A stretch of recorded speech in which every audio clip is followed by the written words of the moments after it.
Alright, here is my community reflection presentation. Sorry that it's like this. This is the only way that I could get it to work appropriately, and I'm still struggling with positioning my phone. Okay, so interpreting at Clinic with a Heart.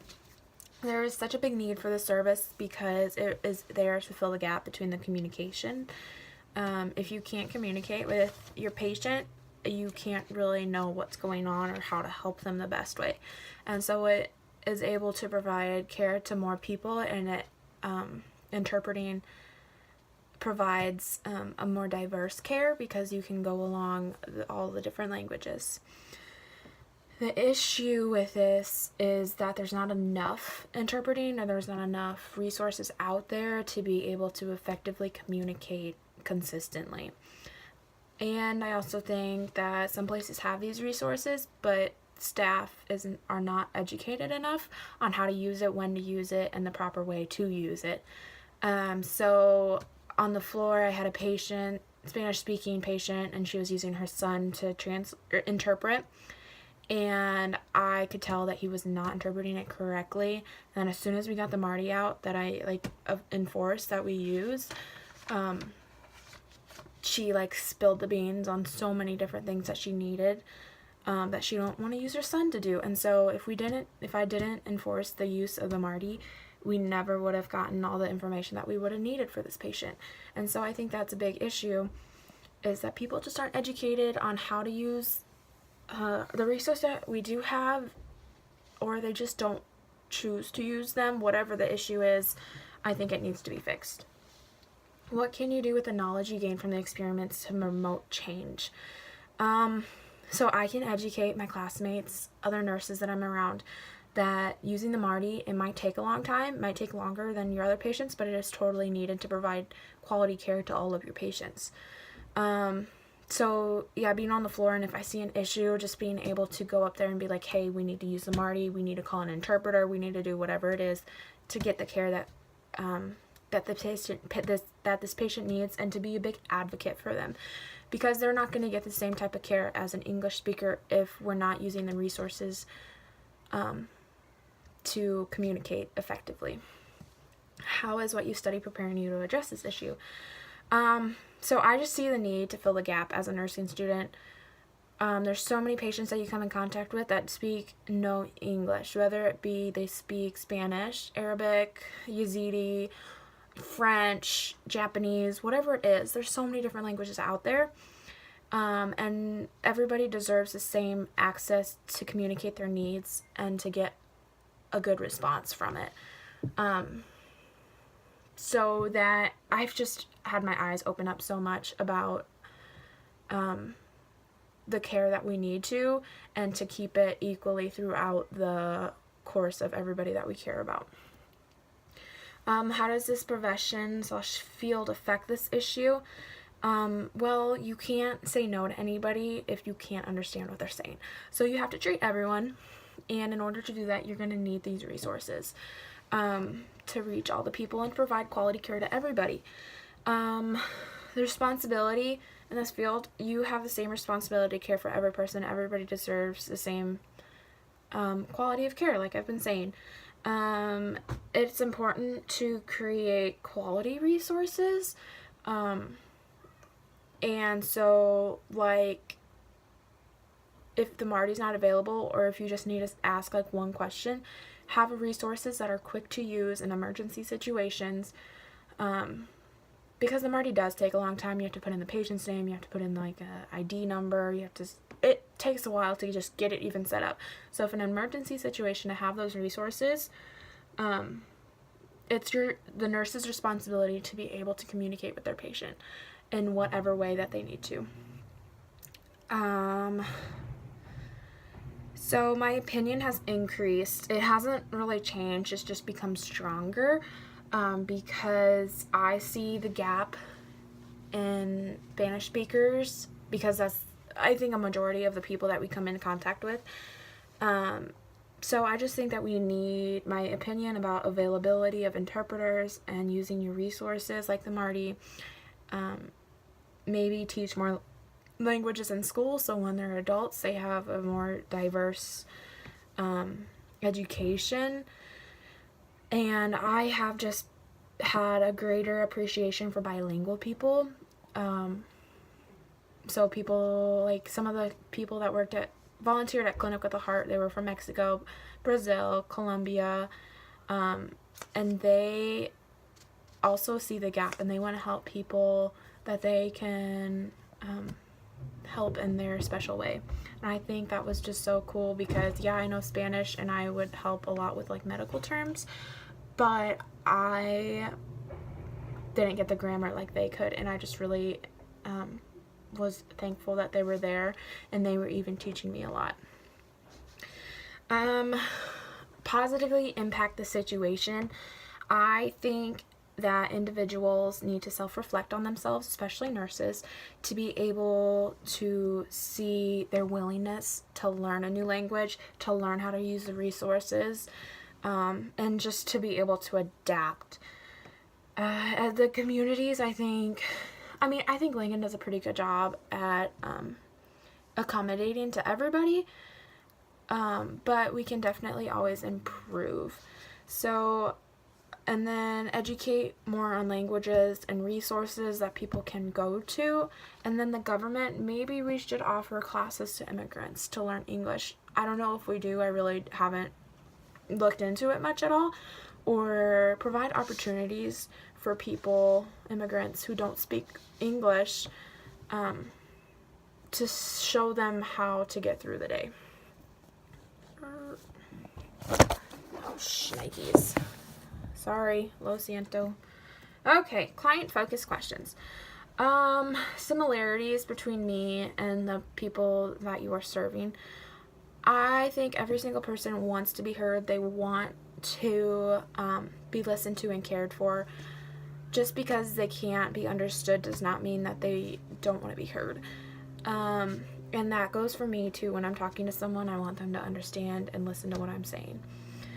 I was perceived by the people by being patient, and I was thanked a lot. I was very grateful for their patience as well.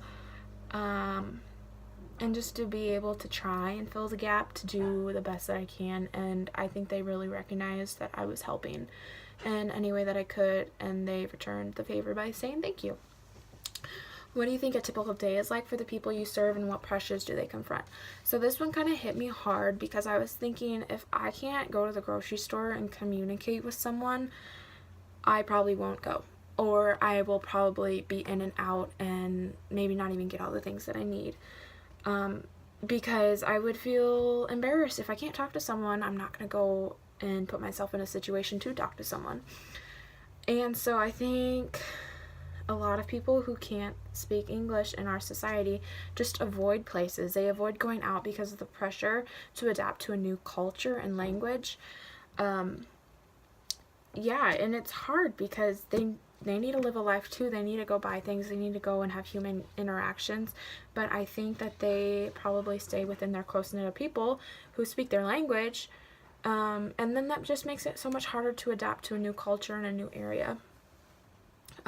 So yeah, that would be really, really hard. And I could not imagine not being able to go to Hy-Vee and asking a worker where something is because I can't find it. They can't do that. Or it'd be quite hard and difficult, and you'd probably get stared at like a deer in the headlights. Okay, moving on. So the situation that impacts their life socially, kind of like what I just talked about, educationally, politically. They probably only socialize with people that speak their own language, because, I mean, how can you have a conversation if someone speaks English and someone speaks Spanish? It's pretty hard. And then also I thought of like school kids. It's a lot easier for them to learn because they have to go to school. But then their parents who speak only Spanish might seem uninterested in their kids when they're really not, because they just can't speak English. But it's just because they can't communicate effectively in English. And so I don't know if people would feel embarrassed because they can't talk to their kids' teachers. I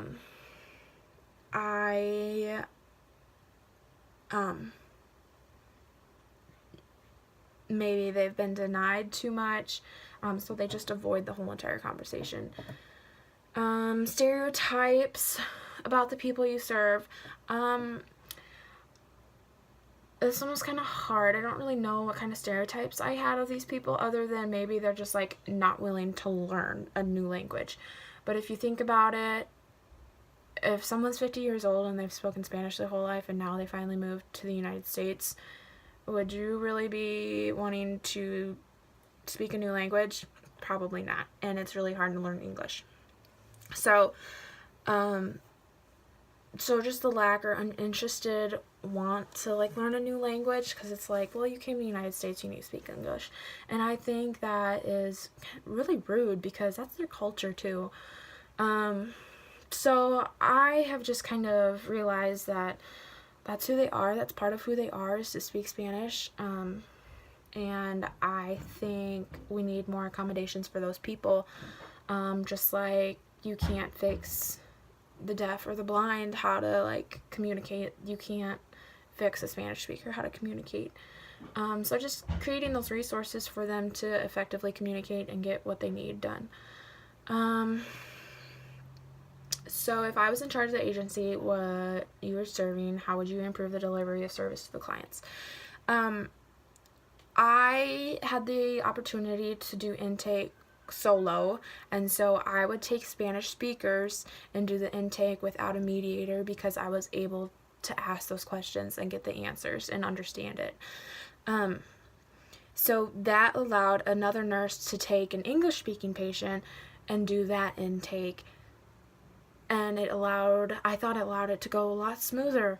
And so I wish I would have been able to just do that, because I felt confident in that position, and then I was able to have other nurses do other things while I was doing the Spanish, instead of having an extra mediator person that wasn't needed in that case, because I was there doing the intake. Yeah. Let's go to the next one. In what ways are you finding your involvement with the service process difficult? I found that it was either like super, super, super busy, or it was super, super, super slow and no one was there. I just have a really hard time of understanding what people say. And when Spanish speakers learn that I can speak Spanish, they get so excited that someone speaks their language, and they just ramble on and on and on, and so fast, because they're so excited, and it just makes it so much more difficult. So that was probably the biggest issue that I had. It's just hard to understand them, but I know what they're saying once it's like written out or something.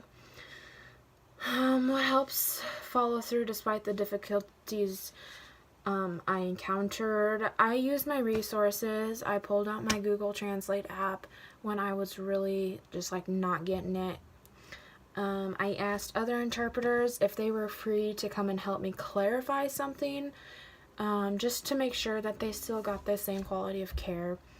And I wrote out all the questions that I thought I would have needed, and I wrote out different vocab words before I went, and I took my cheat sheets, and I really tried to be as prepared as I could every time.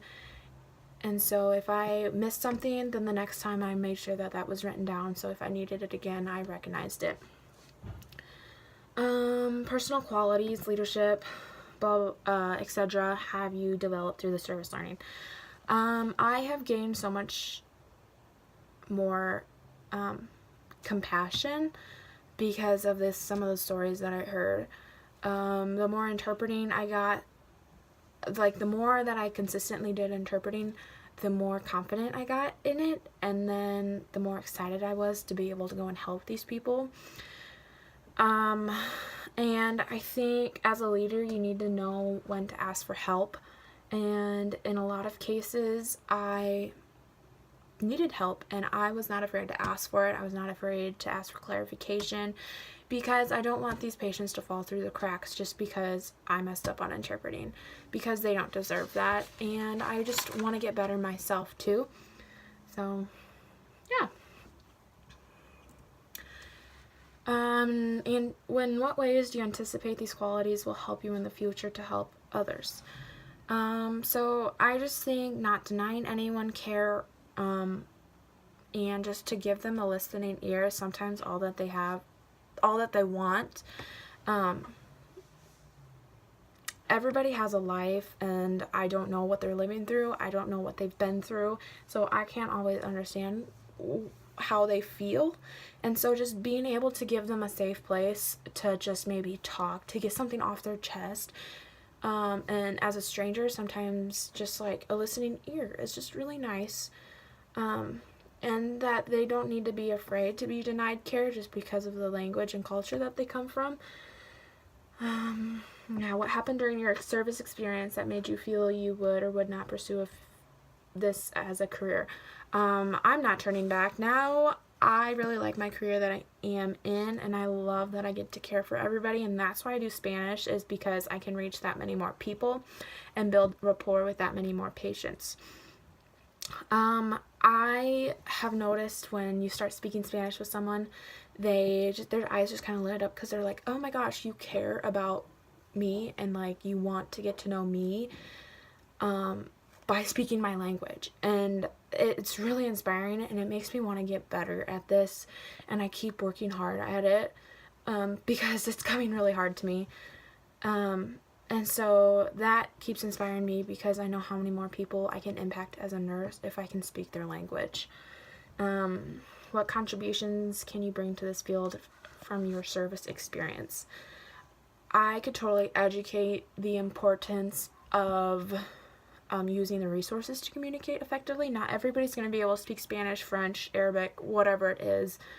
But using the resources to give your patients the best care that they deserve is so important.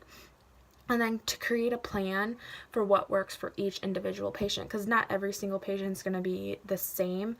And to ask them, like, what will help them in their care, like what do they expect from the care, just so like language does not have to be a barrier anymore. But we can really focus on the care when they're sick and that they need help.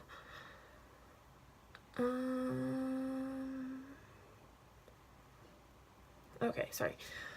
How does the service experience relate to class material? So all the vocab that I had been learning was so helpful. I had fluent Spanish speakers just ask me vocab words because I knew them. My medical knowledge was also really helpful because I could kind of, I knew the vocab words that went with it, and I kind of knew what to listen for and what to think. Yeah. Did the experience contradict or reinforce any class material? It reinforced the need to have to practice every day, which is something that is not done enough in my life, just because I think Spanish kind of gets put on the back burner versus my nursing classes. But I don't want to do that anymore because after this experience, it's really shown me how much I really want this. So just all the class material is really helpful, all the vocab words that I've learned. How did this course material help you overcome obstacles or dilemmas in the service experience? So what was learned in the class, like the formal interpreting, really was not done at Clinic with a Heart. It was much more casual. You made eye contact with your patients. You sat next to them. You had conversations with them.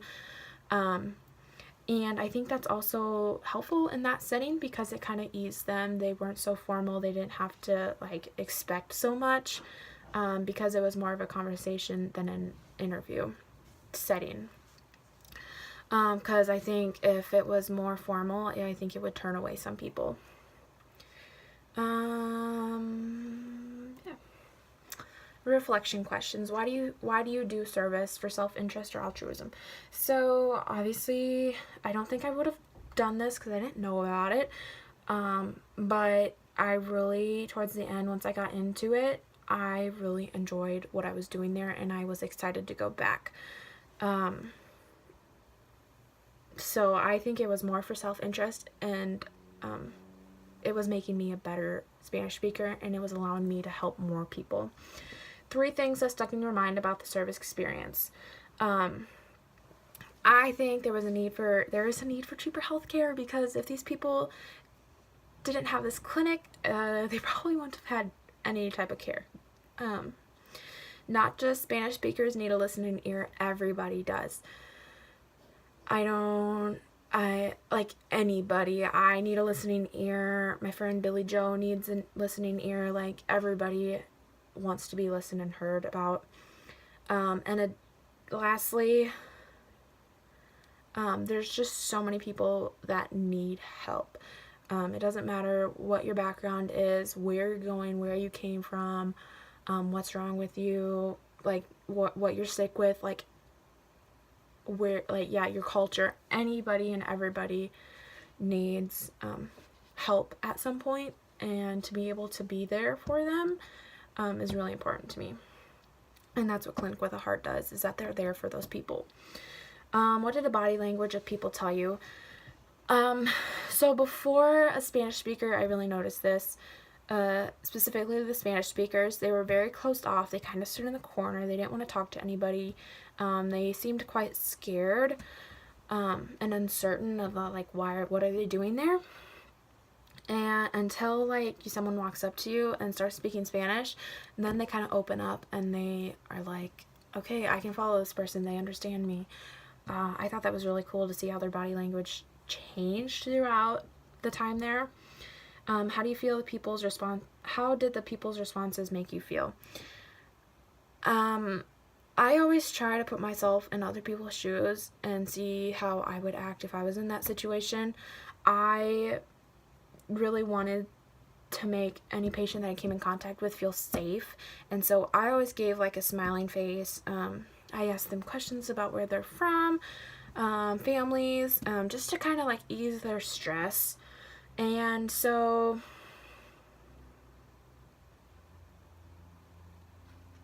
I don't know why. And so I think that helped them feel better, which then made me feel better. Okay. Okay, so how did the service site make you feel? I felt so welcomed there. I thought everybody was happy to be there. Everybody was really excited to help people, and I was thanked a lot for helping out. I really liked the site, and I liked the people that worked there or volunteered there. What brings people to the service site? So a free health clinic is pretty hard to come by. Not many people get the opportunity to have a free health clinic, and so groups of volunteers, churches, Bryan Medical Center, CHI, St. Elizabeth's, UNMC students, they kind of, depending on the week, they sponsor that night, and so people can come in and volunteer that way. And it just kind of shows that even though you like don't come to like the hospital, we can still give you the best care, and we can still give you quality care. And I think that's why people come there, because they just want to care for people and they want to help people. And that's why I like going there. Those people, they just want to fill the gap. Those seeking service, they come because it's cheap. I mean, it's free, so it's pretty darn cheap. And our other choices are going to the ER, making an appointment, and a lot of these patients go to Blue Stem.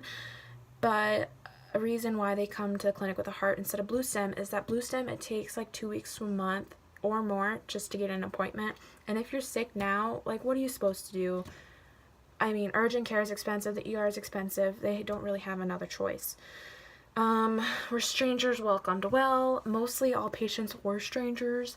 You can only come to that clinic 3 times in a year unless it was a specialty night.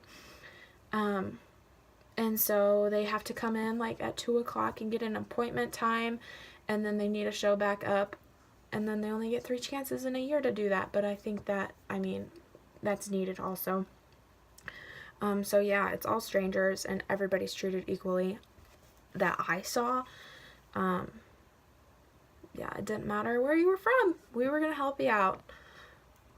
What have you learned about myself?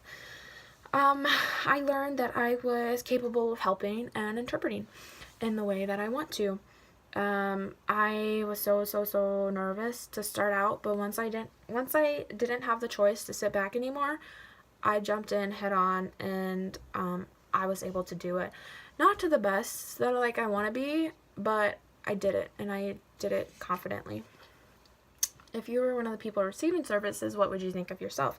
I think I would be very grateful. If I did not speak a language, I think I would be happy for anybody who even tries to speak my language. But I also think some of the people were like, okay, I want the better speaking Spanish interpreter that I had last time because this lady doesn't know what she's doing.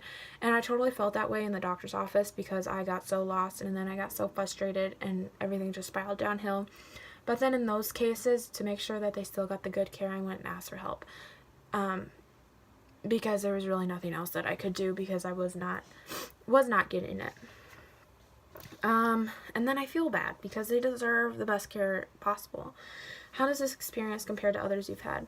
So like other volunteer experiences that I've had, I haven't been the mediator.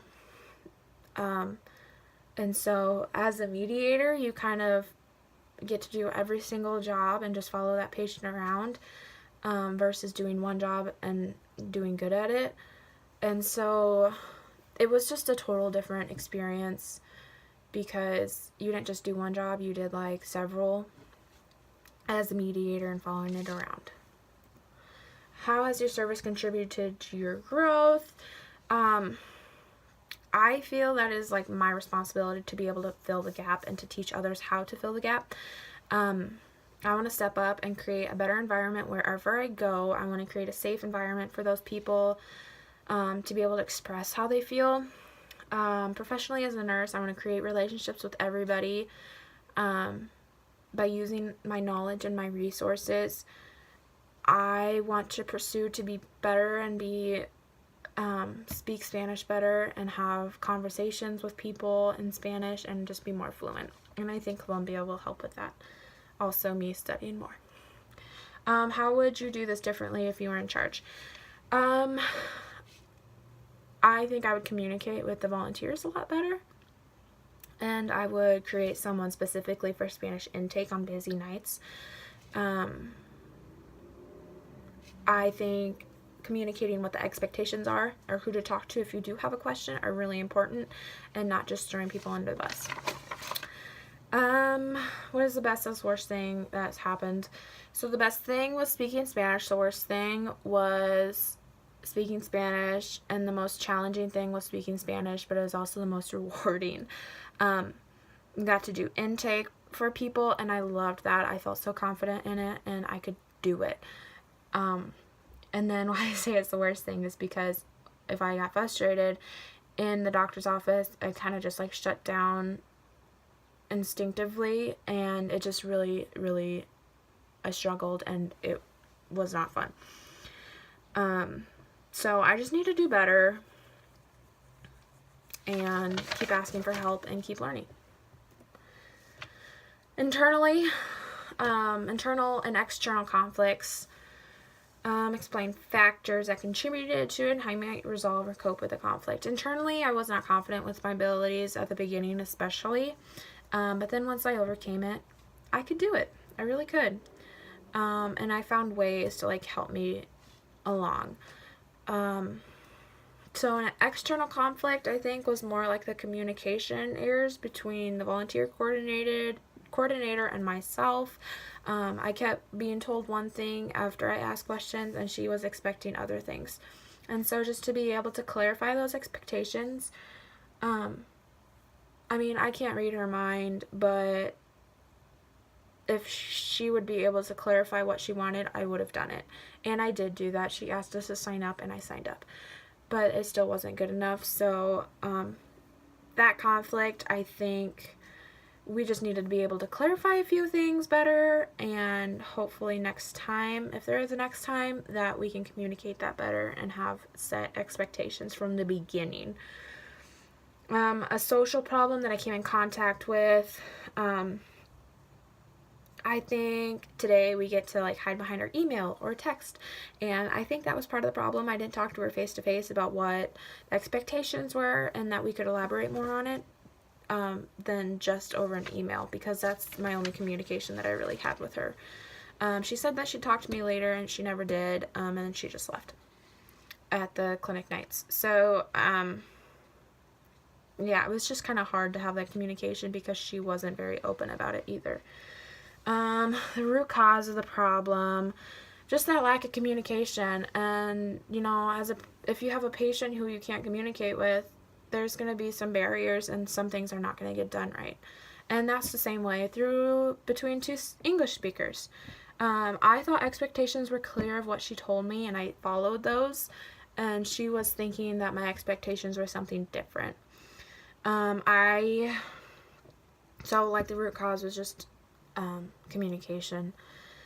Yeah, how your service may or may not contribute. So, I really thought she'd be happy with what we were doing there, and I thought us like helping out and being available a lot would have been really nice for her, but I just don't think she liked it. And I mean, I can't tell. I really love the work that I was doing there, but it just wasn't what she wanted for us. How can this experience apply to the situations in your life? Just in the future with different things that I'm involved with, is just to clarify the expectations from the beginning. And if something changes, to really tell them and be like, please contact me if there's anything that changes or if I'm not doing the best job that I should be doing. Because I will take criticism, feedback. And I try to do the best job that I can in everything that I do. And so I would just let those people know that if I'm not doing what they want me to do, let me know and I will fix it. Additional, in the future, when I come back, things that I will do to make the experience satisfactory for you and the organization where you will volunteer. Like I just said, I really want to clarify expectations at the beginning of my volunteer experience, and just to let them know that I will take feedback and I will take criticism, just so I can better myself and make sure that the organization that I'm working with is getting the best need out of me possible. Would you do anything differently? I don't know how I could have done anything differently with where I was standing and the information I was given. I think I would have sought Rochelle out a little more to clarify answers, but they were questions that I didn't even know I had. So I don't know if I would have changed anything in the moment, but like looking back, I think I would have tried to talk to her more while I was at the clinic to get feedback like person to person. I could have emailed her more. I could have talked to her more to figure out what she really wanted us to do. But I think her mind was made up. She'd tell us one thing and then switch it back to the other thing and then change it again. And so her expectations of us kept changing, and so I